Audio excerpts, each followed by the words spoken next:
38 years ago in 1986, Hackney Women's FC became the first fully women-run and out lesbian football team in the UK. Throughout its legacy, it has made inclusivity its mission. Amateur clubs like Hackney Women's Football Club, they hold such a poignant place in people's lives. It's not just a space where people come and play football. I met my circle of friends here.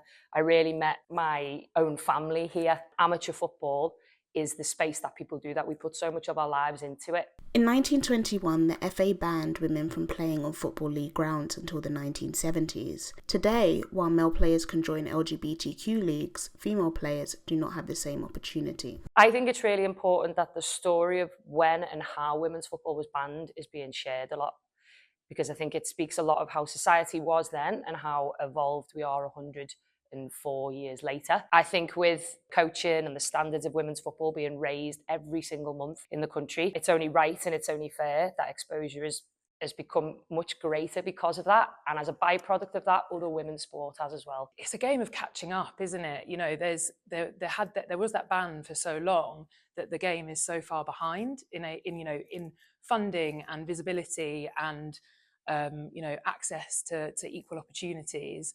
And I think it's so important that we keep pushing for that equality and keep pushing for that so that, the game can keep catching up to the other side on men's. When it comes to specific LGBTQ plus leagues, I think the women's game is really pushing boundaries and making sport accessible for people within this community without it being an unsafe place. Within women's sport, I've worked in PE departments as a teacher. I've been around sport my whole life. There has never really been any homophobia within that sphere.